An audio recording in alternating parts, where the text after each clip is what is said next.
Graça e paz, irmãos. Boa noite a todos aqueles também que nos assistem, nos acompanham na transmissão da igreja também, uma saudação.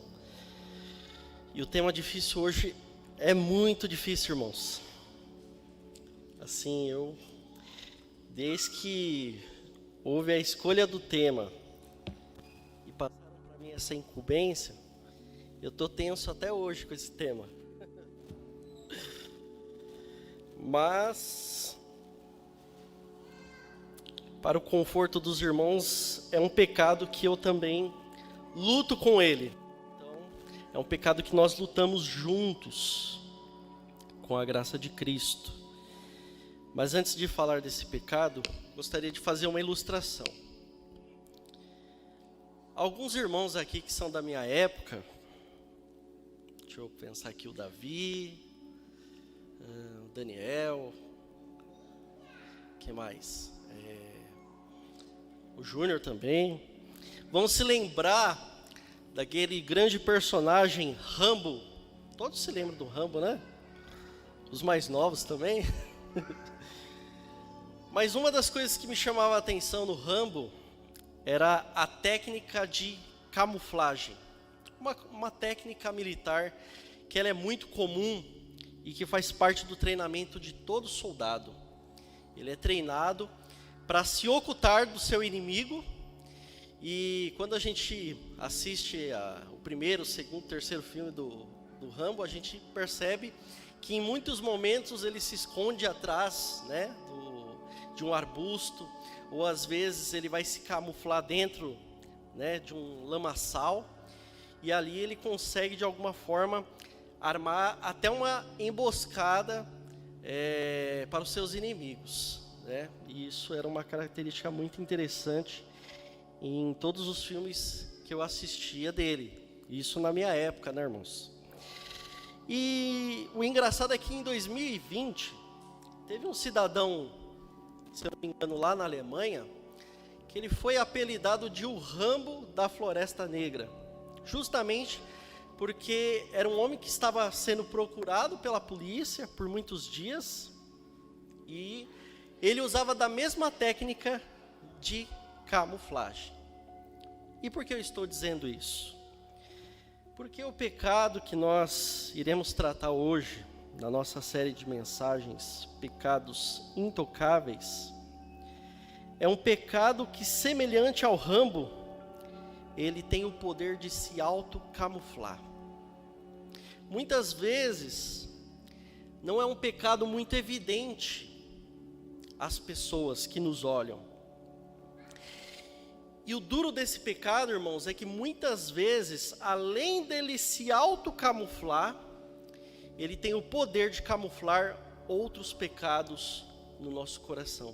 De tal forma que ele não ganha uma evidência a nós, que muitas vezes estamos cegos para enxergar esse pecado, e muitas vezes não é um pecado evidente a outras pessoas, como nós muitas vezes imaginamos.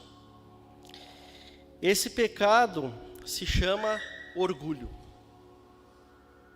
Orgulho, dentro da conhecida e chamada lista dos pecados capitais, ele sempre está relacionado à questão da soberba, da vanglória e da autoexaltação. É um pecado, irmãos, que ele é socialmente aceito e ele é até louvado na nossa sociedade. Se nós irmos para uma cosmovisão não bíblica, é um pecado que muitas vezes a nossa sociedade até elogia, o pecado do orgulho.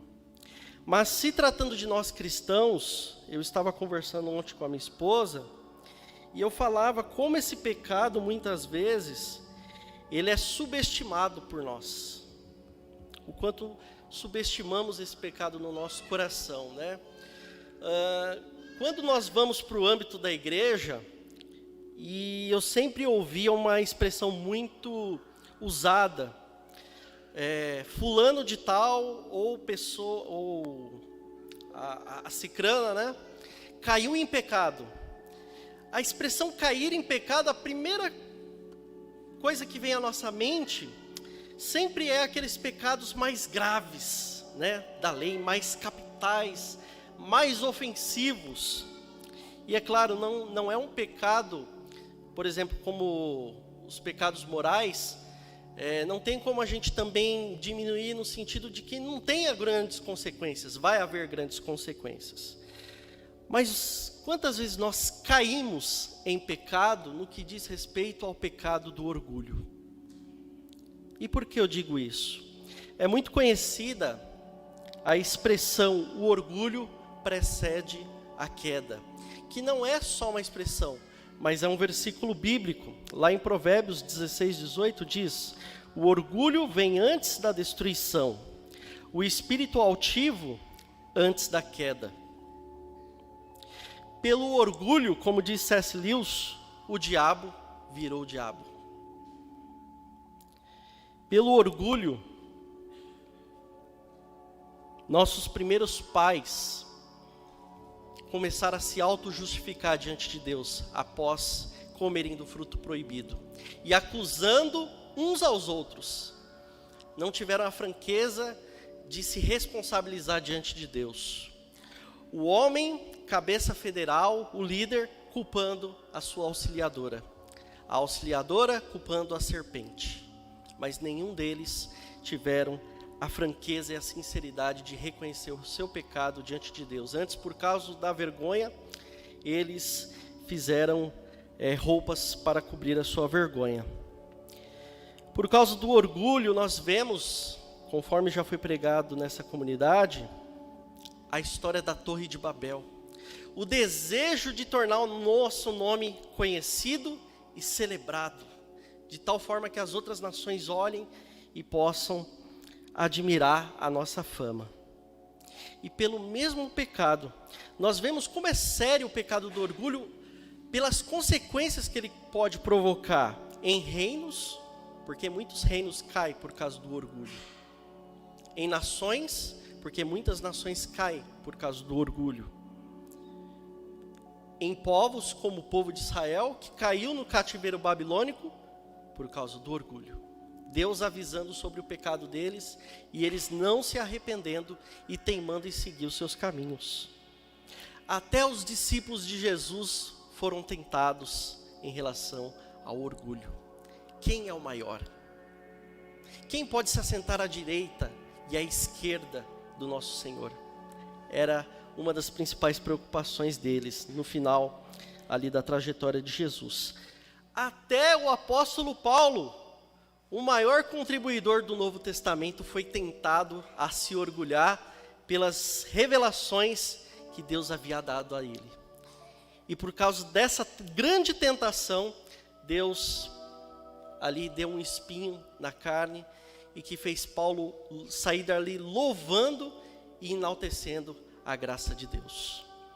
E é sobre esse pecado que nós vamos falar hoje, e eu gostaria de pedir aos irmãos que abrissem as suas Bíblias em Lucas, capítulo 18, nós vamos somente ler os versículos 9 a 14, conforme os irmãos acharem, peço que se coloquem em pé.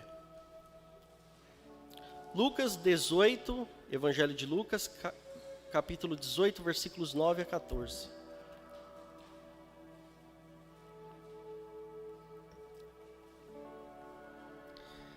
A palavra diz assim: a alguns que confiavam em sua própria justiça e desprezavam os outros, Jesus contou essa parábola. 2 homens subiram ao templo para orar. Um era fariseu e o outro publicano.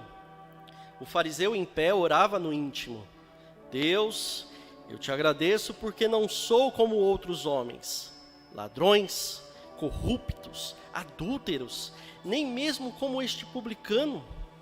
Jejuo 2 vezes por semana e dou o dízimo de tudo quanto ganho. Mas o publicano ficou à distância.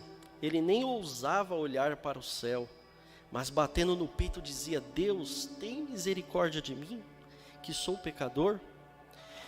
Eu digo que este homem, e não o outro, foi para casa justificado diante de Deus.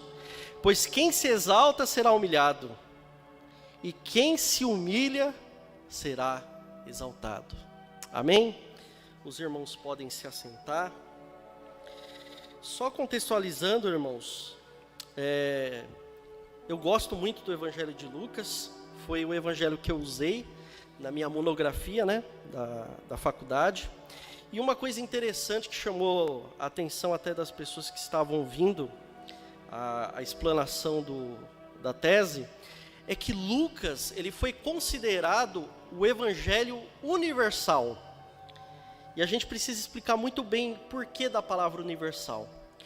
Porque Lucas, diferente da cultura judaica, que era uma cultura predominante, Lucas, ele traz um evangelho aonde, independente da sua raça, da sua etnia, do seu gênero, da sua faixa etária, independente do seu status econômico, religioso ou político, todos precisam ser alcançados pela graça de Deus.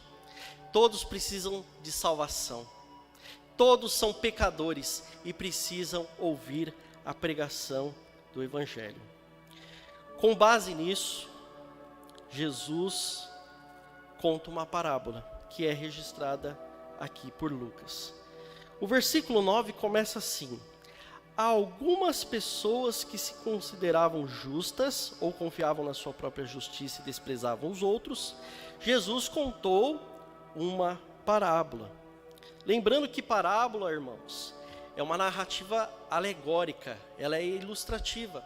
Jesus, ele não está necessariamente narrando um fato ou um episódio real que ele presenciou, mas Jesus, ele tira situações da nossa vida cotidiana, ele pega pessoas, né, reais, e consegue inserir numa história ilustrativa a fim de ensinar uma verdade espiritual.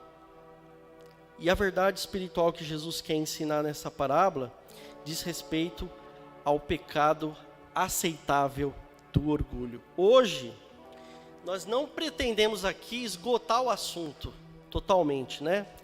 Tratar ele na sua totalidade. Mas a gente vai perceber, a partir desse texto, como o orgulho, ele se manifesta. Como o orgulho, ele é presente em algumas situações da vida real. E uma delas, nós já vemos aqui nesse texto. A quem Jesus direciona essa parábola? Se os irmãos olharem para o início do capítulo 18, Jesus, ele também conta uma parábola. Só que quem está ouvindo Jesus são os discípulos. Mas aqui existe um público específico. Sabe quando a gente ouve a mensagem e a gente fala assim: nossa, fulano precisava estar aqui hoje, né? Ou então, não vou dizer na minha época de pentecostal, né? Mas a gente falava assim, ó, receba, né? Tipo, receba a cajadada, né? Do pastor que está pregando. Esse público, ele estava aqui, Jesus sabia disso. E quem era esse público?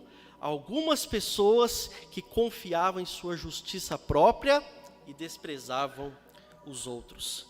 Irmãos, o orgulhoso, ou o pecado aceitável do orgulho, ele sempre está relacionado a uma confiança elevada em nós mesmos, uma visão elevada de nós e um momento em que nós encontramos mais satisfação em nós mesmos.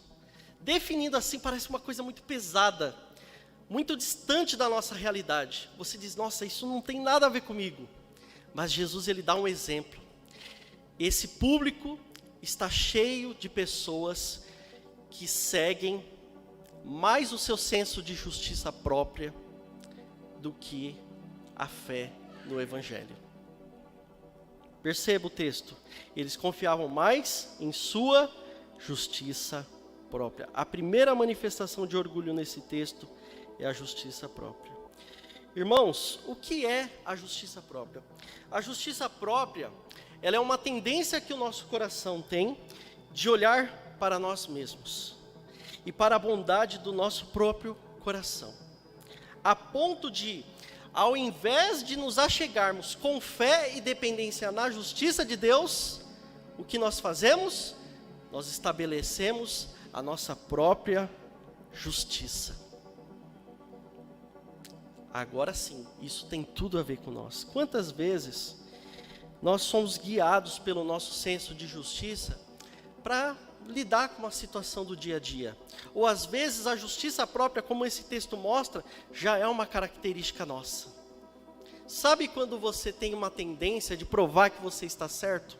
Você não quer resolver a situação porque você quer lutar por aquilo que é justo. Você quer resolver a situação provando o quanto você está certo. Colocando dessa maneira, eu acho que dá para eu me ver nesse pacote aqui. Quantas vezes eu quero provar que eu estou certo? No casamento nem se fala, né? Amém? Ó, ninguém falou, né? Quantas vezes, né, irmãos? A gente quer ter o prazer de estar certo, de ter o senso da nossa justiça ali satisfeito. Mas, segundo Isaías, capítulo 64, versículo 6, diz assim: somos como impuro, todos nós, todos os nossos atos de justiça são como trapo imundo, murchamos como folhas, e como vento as nossas iniquidades nos levam. A nossa justiça própria, ela é um trapo sujo. Não temos condição de sermos justos por nós mesmos. Esse é um outro problema. Romanos, capítulo 3, versículo 10, está escrito: não há um justo, nenhum sequer. Aponta um justo. Do ponto de vista bíblico, podemos dizer então, irmãos, que não podemos ser justos por natureza, porque nós já nascemos debaixo do pecado. Em Efésios diz que nós somos chamados filhos da ira. Não temos a capacidade de produzir justiça por nós mesmos e não podemos nos tornar justos por nós mesmos. Mas vamos chegar ainda nesse ponto. Então é para esse público que Jesus direciona a sua parábola ou a sua história. E no versículo 10, ele começa a história. Havia 2 homens, eles subiram ao templo para orar.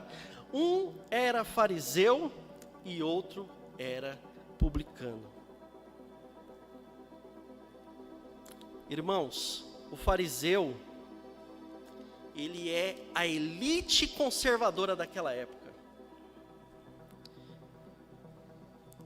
É uma ramificação do judaísmo, mas pensa naqueles radicais. As pessoas que levam com seriedade a lei de Deus, a ponto de fazer aquilo que a lei pede e ir além daquilo que ela estipula. Sabe aquela coisa que eu vou fazer, mas eu vou fazer melhor? Era o pensamento deles. Nos dias de hoje, irmãos, os fariseus, eles seriam aquele grande público que nós consideraríamos o grupo dos conservadores. Existe um problema em você ser conservador, preservar as tradições? Não. Mas a nossa atitude, a nossa motivação em relação a essas coisas, a forma como nós definimos a nossa identidade em relação a isso, aí se torna um problema sério. Principalmente quando o pecado do orgulho se esconde por trás dessa identidade. Os fariseus aqui nesse texto, irmãos, são as grandes referências de santidade para o povo daquela época. E aqui a gente precisa fazer uma justiça ao texto, porque muitas vezes nós olhamos o texto bíblico, a palavra fariseu aparece, e imediatamente a gente identifica um lobo mau na história. Mas nós precisamos pensar no contexto daquele povo. Para o povo daquela época, o fariseu ele não era o lobo mau da história.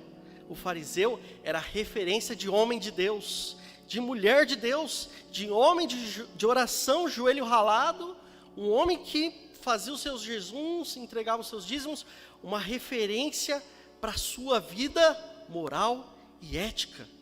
E você E você, naquela época, diria: eu quero ter o mesmo respeito que esses homens têm. Então, eu acredito que, sem exagero, talvez se as nossas referências estivessem naquela época, um fariseu para nós seria uma pessoa de referência, assim como os pregadores que nós ouvimos, muitas vezes, e que temos um grande respeito. Por quê?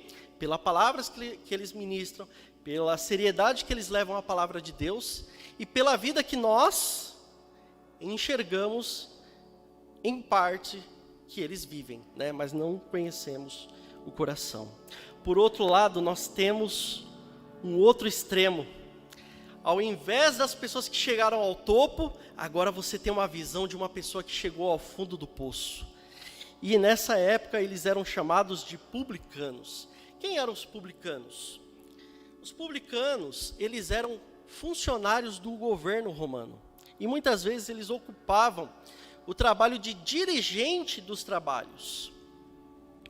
Só que havia uma parcela de judeus que muitas vezes trabalhavam para esses publicanos, e aí algumas bíblias identificam esse publicano como cobrador de imposto, porque esses judeus que serviam Roma, eles eram muito mal vistos pelo povo. Pensa, um cobrador de impostos. Pensa no impacto que a palavra imposto causa para a gente hoje, irmãos. Você pensa em taxas, parcelas e tributos. Tributos vêm e tributos voltam, né? Muda-se o governo e aí a gente presencia esse tipo de situação. Mas para o povo, a revolta era maior. Por quê? O judeu, ele era o seu irmão de sangue. E ao invés dele defender o seu povo como os fariseus faziam, porque eles eram patrióticos, esses publicanos, ou mais especificamente cobradores de impostos judeus, eram vistos como traidores.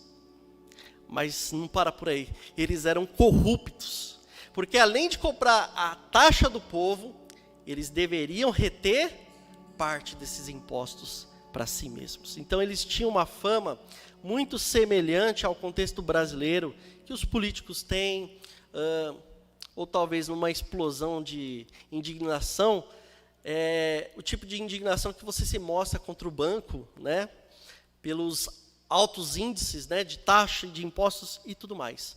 De qualquer forma, irmãos, os publicanos eram um povo muito mal visto, um grupo muito mal visto. E é esses dois personagens que Jesus vai mostrar, aquele que está no topo e aquele que chegou ao fundo do poço. Versículo 11. O fariseu em pé, ele inicia uma oração. Porém, a tradução da NVI diz que ele fazia essa oração no íntimo. Existe muito debate em relação a esse ponto, mas nós podemos pensar que a oração dele foi uma oração talvez particular, distante do publicano. Podemos pensar também que a oração dele, mesmo ele expressando essas palavras, o coração dele dizia e alimentava outras coisas. Então ele começa: Deus, eu te agradeço porque não sou como os outros homens, ladrões, corruptos, adúlteros, nem mesmo como este publicano. Jejuo 2 vezes por semana e dou dízimo de tudo quanto ganho. Alguém já fez essa oração alguma vez? Como que foi a experiência? Senhor, te dou graças porque eu não sou como aquela pessoa. A gente olha esse texto, a gente diz: nossa, mas que oração mais odiosa, que oração mais abominável.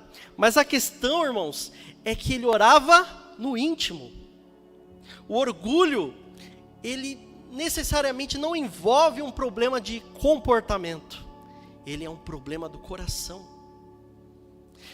Quantas vezes os discípulos de Jesus, e nós ficamos perplexos, durante a ceia, Jesus parte o pão, Jesus distribui o cálice, Jesus fala de uma nova aliança, que a relação dele conosco não é com base em nós, é com base no sangue que foi vertido e derramado. Mas naquela mesa, eles começam a discutir quem é maior no reino. eles começam a se preocupar com a questão de poder. E nós vemos que enquanto eles estão ceando, algo está sendo alimentado no íntimo. Talvez ficou evidente quando eles falaram para Jesus, mas já era um pecado ali encoberto no coração deles.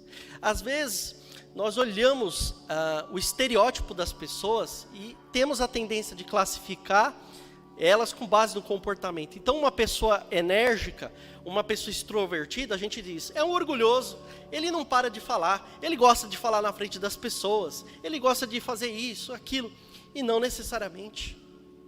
Existe o falso humilde.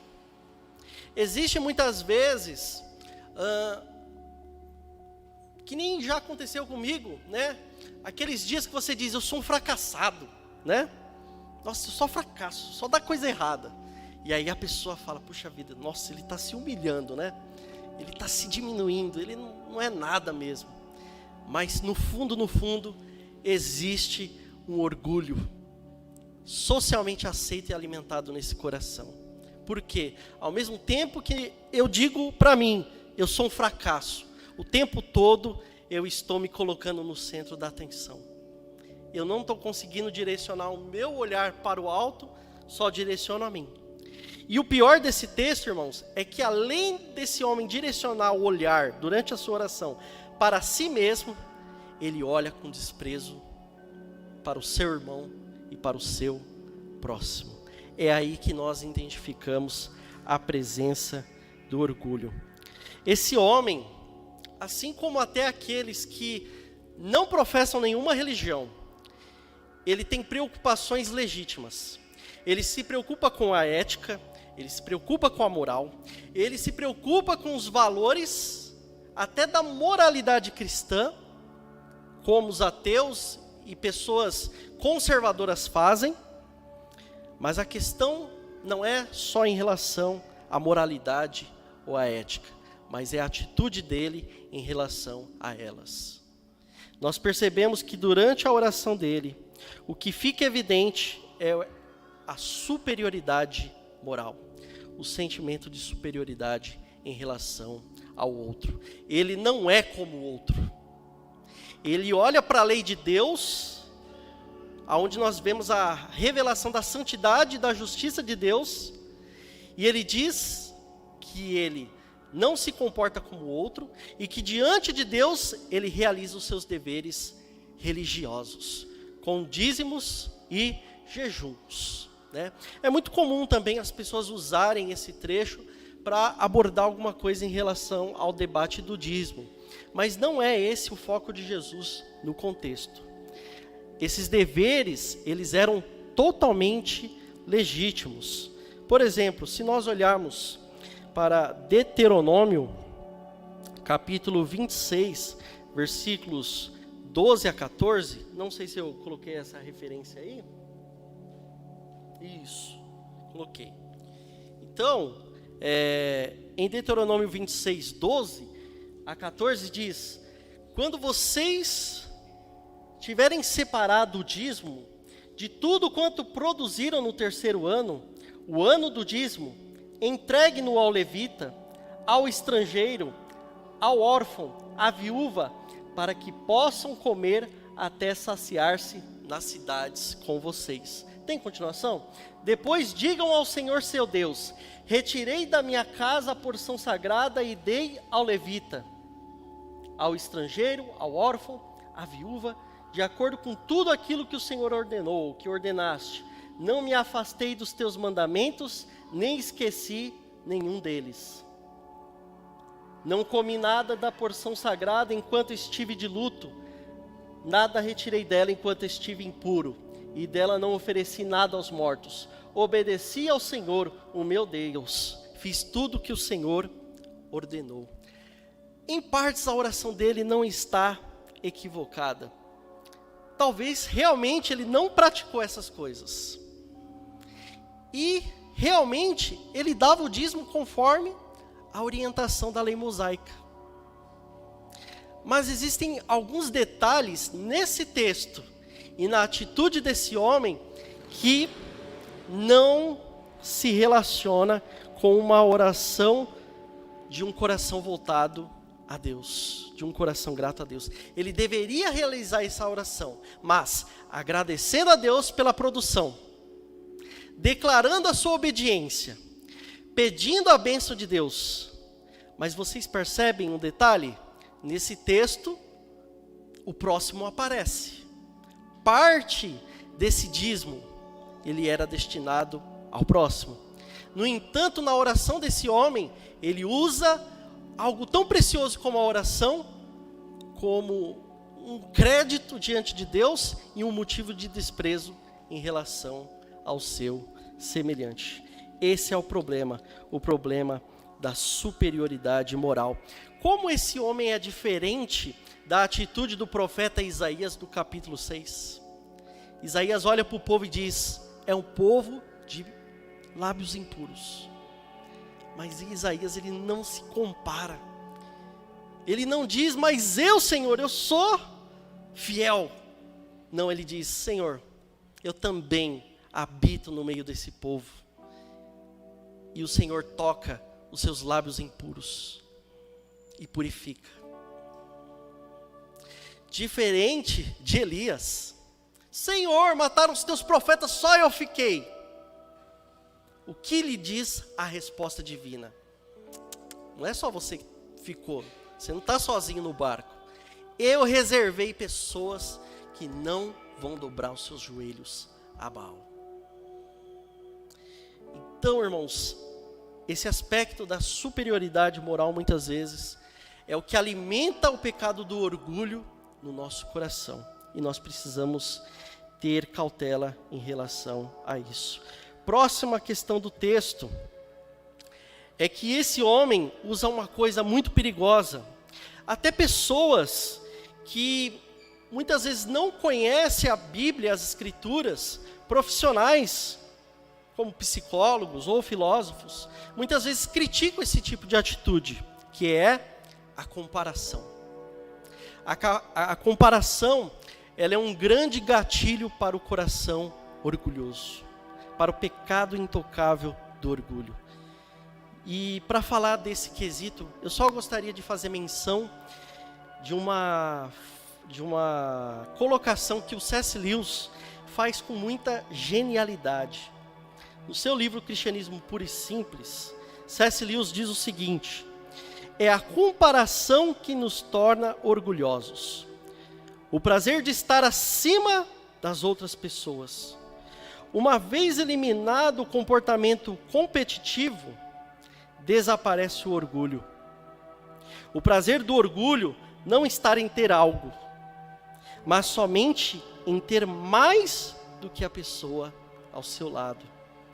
Dizemos que uma pessoa é orgulhosa porque ela é rica, inteligente, bonita, mas isso não é verdade. As pessoas são orgulhosas por serem mais ricas, mais inteligentes e mais bonitas do que as outras. Se todos fossem igualmente ricos, inteligentes e bonitos, não haveria motivo para se orgulhar. Por que nos comparamos? Porque é a comparação que também alimenta o pecado do orgulho. Nós nos colocamos como padrão e então nos comparamos às outras pessoas. Tiago, capítulo 4, versículo 11, fala justamente disso. Irmãos, não falem mal uns dos outros. Quem fala contra o seu irmão, ou julga o seu irmão, fala contra a lei, e o julga.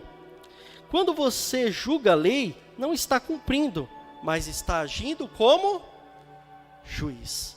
Você está se colocando como padrão, a partir do momento em que você usa a comparação. Irmãos, não existe nenhum problema em relação ao conhecimento, porque a própria Bíblia diz que nós devemos buscar o conhecimento como se busca o ouro mais valioso. Mas o problema do conhecimento está em, quando você vai para os debates acadêmicos, não existe um interesse pelo conhecimento, existe um interesse para saber quem sabe mais. Quando você vai para a teologia, que é você refletir, você se aprofundar, você mergulhar naquilo que se relaciona a Deus, Criador dos céus e da terra, o único e o verdadeiro Deus. Quando você vai para a teologia, é para produzir adoração a esse Deus. Você dobrar os seus joelhos e falar: Senhor, eu não sei porquê, mas eu agradeço ao Senhor por ter me escolhido. Eu agradeço ao Senhor por ter me salvado pela graça. Eu não sei porquê, eu não sei explicar, mas eu louvo ao Senhor, porque é o Senhor. Agora, quando nós dirigimos esse conhecimento e levamos ele para um nível só de debate, discussão, no sentido de provar quem está certo, qual a igreja mais ortodoxa, qual a igreja mais próxima de Cristo, aí se torna um problema, porque aí nós começamos a estabelecer um nível de comparação. E por causa desse pecado do orgulho, irmãos, e da comparação, quantos líderes caíram? Quantas igrejas caíram? E quantas vezes, em muitas situações também, nós caímos, mas no sentido ali de Deus nos tratar diante dessa realidade em nosso coração. Além da comparação, nós percebemos nesse homem o senso de realização. Olha lá o que diz o versículo 10. Além dele dizer que ele não é como os ladrões, corruptos, adúlteros, nem mesmo como aquele publicano, no versículo 12, ele começa a falar das suas realizações. Eu jejuo 2 vezes por semana, dou os dízimos de tudo quanto possuo. Existe algum problema em relação ao jejum?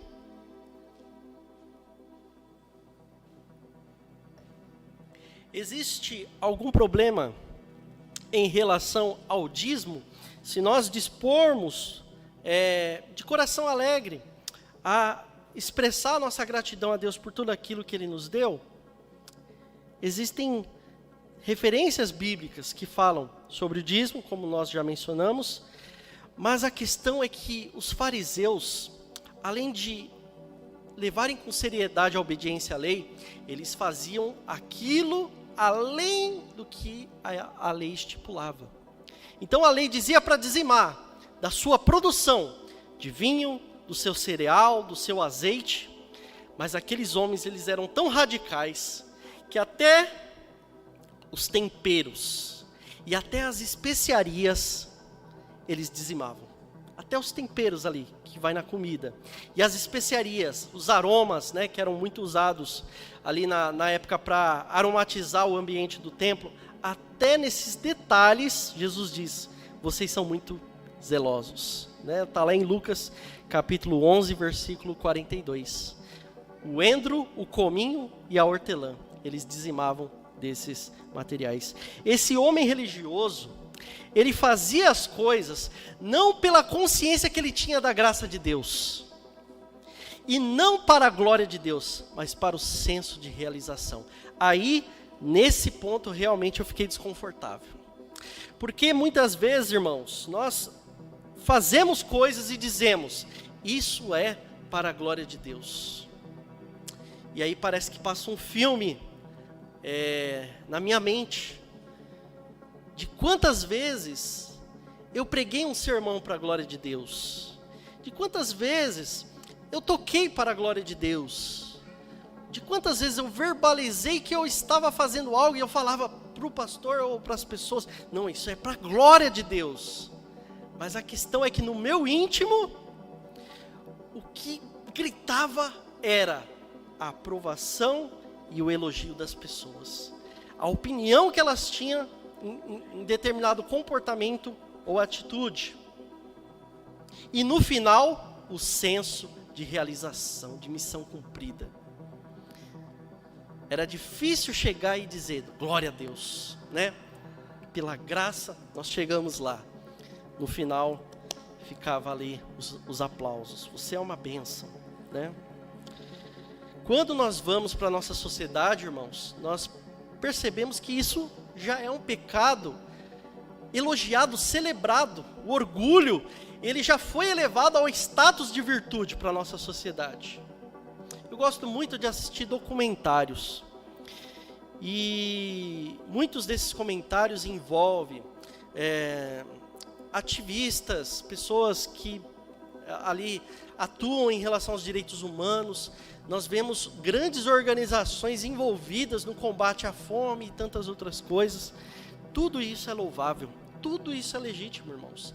E nós devemos agradecer a Deus por essa graça comum, por essa semente em que Deus permite com que pessoas que muitas vezes não se converteram, não são regeneradas, praticam e se envolvem com essas coisas legítimas, né? Até reis ímpios do Antigo Testamento faziam coisas boas, como libertar o povo de Deus. Mas a grande questão que me fazia refletir é que no final, quando essas pessoas elas eram entrevistadas, elas eram indagadas sobre o motivo do porquê elas estão envolvidas naquele trabalho. E a maioria delas respondia da seguinte maneira: eu me sinto realizado fazendo esse trabalho. Eu me sinto realizada, né? Faz um bem tão grande para a gente. Mas a essência da lei não é essa. Aquilo que Deus revelou na lei o que fazemos primeiro por amor a Deus, por amor a nosso Deus. A lei diz com toda a força e entendimento. Segundo ponto, você faz em serviço ao próximo, como expressão desse amor a Deus. Como expressão desse amor a Deus, então eu sirvo ao próximo. Mas a motivação é sempre a mesma base. O amor, presente como fator motivador ali nos mandamentos. Nesse sentido, o cristianismo, ele transcende as realizações. Não é uma questão da gente se sentir bem com a gente. Não é uma questão da gente se sentir realizado. É a questão que Jesus falou, para que os homens vejam as vossas boas obras e glorifiquem a Deus. Vós sois sal e vós sois luz. A luz projeta na escuridão, mas a luz não recebe glória para si. O senso de realização. Para encerrar esse ponto, tem uma expressão em inglês muito conhecida no mundo corporativo, que é a expressão self-made. É isso? Falei certo? E aí nós precisamos entender o seguinte: a ideia do self-made é um indivíduo que ele se constrói por si mesmo. Um indivíduo cheio de realizações. E as realizações faz com que esse indivíduo vença na vida. Isso está muito presente na nossa sociedade, né? Por que você chegou onde chegou? Porque eu venci na vida. Eu me esforcei, né? Eu fiz várias realizações, né? Eu tenho muitas realizações. Por isso eu estou aonde estou. Mas vamos deixar as escrituras falarem por este pregador? Deuteronômio capítulo 8, irmãos.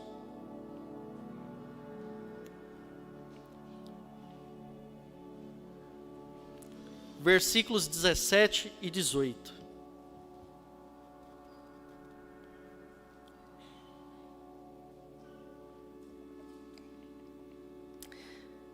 Deuteronômio capítulo 8, versículos 17 a 18. Diz assim a palavra do Senhor: Deus, através de Moisés, direcionando essa palavra ao povo: não digam, pois, em seu coração: a minha capacidade e a força das minhas mãos ajuntaram para mim toda a riqueza. Mas lembre-se do Senhor seu Deus, pois é Ele que dá a você a capacidade de produzir riqueza, confirmando a aliança que jurou aos seus antepassados, conforme hoje se vê. Aquele homem, ele começa certa a oração: graças te dou, ó Deus. Ele começa agradecendo, mas depois ele esquece, e ele começa a falar das suas realizações. Como se chama isso, irmãos? Como a Bíblia chama isso? Justificação pelas obras. somos justos por causa da nossa realização. Somos justos por aquilo que fazemos, por aquilo que produzimos. Quanto mais produzimos, mais justos somos. Mas a Escritura diz, porque no Evangelho é revelada a justiça de Deus. Uma justiça do princípio ao fim, pela fé, como está escrito, o justo viverá pela fé. Hoje nós estamos aqui, irmãos, de pé, para a glória de Deus, pela graça de Deus. Toda vez que nós orarmos, que Deus possa tratar esse pecado do orgulho no nosso coração, e que nós possamos orar a Deus e dizendo, Senhor, esquece aquela bobeira que eu falei aquele dia, eu vou orar da maneira certa, Senhor. Obrigado, Deus, por tudo aquilo que o Senhor concedeu, por tudo aquilo que o Senhor permitiu na minha vida, principalmente pela salvação. Eu não sou digno das tuas misericórdias, eu não conquistei nada, mas o Senhor conquistou tudo para mim em Cristo. Últimos versículos, versículos 13 e 14. Mas o publicano ficou à distância, ele nem ousava olhar para o céu, mas batendo no peito dizia, Deus, tem misericórdia de mim, eu sou pecador. Versículo 14, Jesus chega à conclusão da parábola. Eu digo que este homem, ou seja, o publicano, que orou, batendo no peito, clamando por misericórdia, e não o outro, foi para casa justificado diante de Deus. Pois quem se exalta será humilhado, e quem se humilha será exaltado. A frase preferida de todo músico, né? Quando o cara é humilhado ali no instrumento, ele fala, não, mas os humilhados vão ser exaltados, né? E muitas vezes é o orgulho ali, usando o versículo para o orgulho dele. Irmãos, que diferença de atitude desse publicano. Batia no peito pedindo misericórdia. Se nós pararmos para pensar, né? Por que nós estamos aqui nessa noite? Será que nós estamos aqui porque nós temos moral? Né? Que nem as pessoas falam, você não tem moral para me falar alguma coisa, né? A grande notícia do Evangelho é que nenhum de nós aqui nessa noite tem moral. Nós já lemos, não há um justo, nenhum sequer. A ética e a moralidade cristã são importantes? São. A Bíblia não descarta a lei, não joga a lei fora. Nós temos ética no Novo Testamento, porém precisamos submeter o nosso coração ao seguinte teste. No que nós estamos nos orgulhando? Das nossas realizações, da nossa superioridade moral, das comparações? Será que essas coisas estão alimentando e tornando esse pecado aceitável a nós? Ou tem cristianizado esse pecado no meio de nós? Eu não sou como? Ou eu sou pelas minhas realizações? As boas novas do Evangelho, irmãos, é que existe um tipo de orgulho que só o cristão pode ter e que não é pecaminoso. Gálatas capítulo 6, versículo 14, para a gente encerrar a mensagem dessa noite. Quanto a mim, que eu jamais me glorie, a não ser na cruz de nosso Senhor Jesus Cristo, por meio da qual o mundo foi crucificado para mim e eu para o mundo. Podemos nos orgulhar e nos gloriar na cruz de Cristo. Podemos comer do pão, beber do cálice, não porque somos dignos, mas porque Cristo é digno. Sucesso não é algo pecaminoso. Os lugares aonde Deus te levar, não se sinta constrangido no sentido, puxa, será que a minha cabeça está subindo? A grande questão é, nos lugares onde Deus levar você, todas as vezes que você tiver a tendência de olhar para si mesmo, toda vez que você tiver a inclinação para se orgulhar, que não seja pelo resultado das suas realizações ou conquistas, mas sempre tenha diante de você os méritos e a obra perfeita do Senhor Jesus Cristo. Se Ele não morresse, se Ele não ressuscitasse ao terceiro dia e não ascendesse aos céus, não haveria nenhum sentido de nós estarmos aqui nessa noite, irmãos. Esse sermão seria apenas a leitura da lei de uma sinagoga. O pregador seria Moisés subindo no púlpito de novo. E aqui não seria uma igreja, seria uma sinagoga, onde nós bateríamos a cabeça, né, no bom sentido, né, curvaríamos a nossa cabeça e diríamos, beleza, vou sair daqui e vou fazer, vamos produzir, né?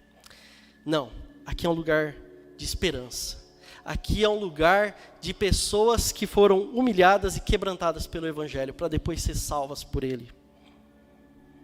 Que nós nessa noite possamos orar e reconhecer esse pecado no nosso coração. O orgulho não está em pensar mais de si ou menos de si, se rebaixar, mas em pensar menos em si, dizia C.S. Lewis. Vamos orar, irmãos? Senhor, nós não temos a dimensão de que o Senhor não só faz justiça, o Senhor não somente faz aquilo que é santo, o Senhor é justiça. O Senhor é santo.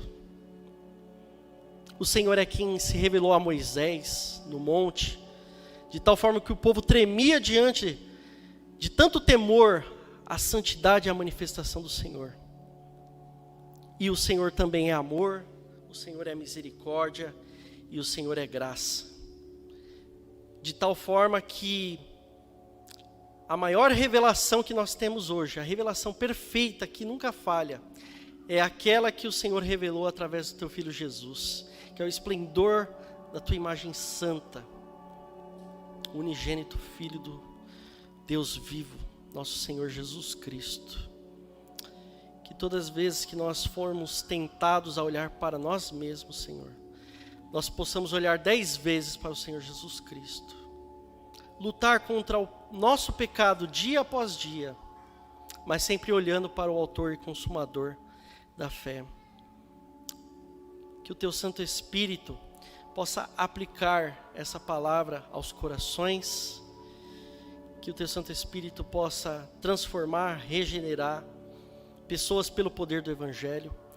Se entramos nessa noite, Senhor, cheios de nós, que as boas novas do Evangelho possa nos esvaziar, para que nós possamos depender do Senhor, para que nós possamos não nos orgulhar da nossa sabedoria, do nosso conhecimento e dos nossos caminhos, mas entregar tudo ao Senhor, confiar nele e que a sua providência fará as demais coisas. Senhor, nós te louvamos pela tua santa palavra e cremos no poder eficaz das boas novas do teu Filho amado. É a nossa oração nessa noite. Amém. Deus abençoe aos irmãos.